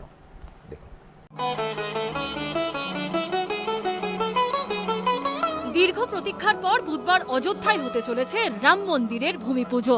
ঐতিহাসিক এই ঘটনার সাক্ষী থাকতে সেজে উঠেছে গোটা অযোধ্যা। কিন্তু কিরকম দেখতে হবে নতুন রাম মন্দির? প্রথমে রাম মন্দিরের যে নকশা করা হয়েছিল তার থেকে বা কতটা বদল এসেছে নতুন মডেলে। 3D মডেলের মধ্যে দিয়ে নতুন রাম মন্দিরের নকশা আপনাদের দেখাবো, ঘুরে দেখব কেমন হতে চলেছে রাম মন্দিরের ভিতরটা। তবে তার আগে পুরনো রাম মন্দিরের যে নকশা তৈরি হয়েছিল তার সম্পর্কে জেনে নেওয়া যাক। রাম মন্দির আন্দোলনের শুরুর প্রথম দিন থেকেই মন্দির তৈরির প্রক্রিয়া শুরু হয়েছিল, যা একদিনের জন্য থামেনি। 1988 সালে আহমেদাবাদের সোমপুরা পরিবার প্রথম রাম মন্দিরের নকশা তৈরি করেন। পরবর্তী সময় রাজস্থান থেকে এই সমস্ত পাথর নিয়ে আসা হয় অযোধ্যায় বিশ্ব হিন্দু পরিষদের কর্মশালায়। রাম মন্দিরের প্রথম নকশা অনুযায়ী মন্দিরে প্রথমে দুটি তল রাখার কথা বলা হয়। মাটি থেকে উচ্চতা ছিল 128 ফুট। নকশায় রাম মন্দির 268 ফুট 5 ইঞ্চি লম্বা এবং চওড়া 140 ফুট করার কথা বলা হয়েছিল। 106টি করে দুটি তলে মোট 212টি পাথরের স্তম্ভ থাকবে বলে বলা হয়েছিল।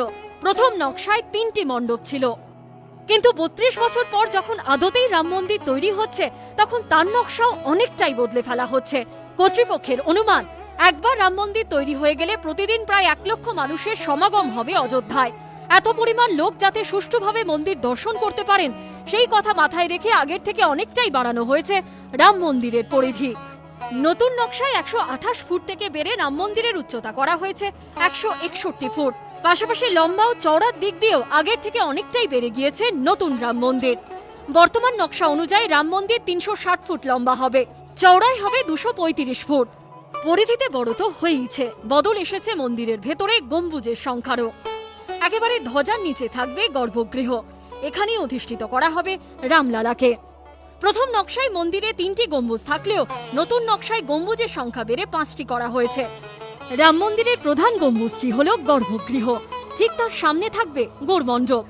গৌরমণ্ডপের সামনে নৃত্য মণ্ডপ এবং তার সামনে রঙ্গমণ্ডপ থাকবে। নৃত্য মণ্ডপের বাঁদিকে কীর্তন মণ্ডপ এবং ডান দিকে প্রার্থনা মণ্ডপে যাওয়া যাবে। মন্দিরের তলেও পরিবর্তন এসেছে।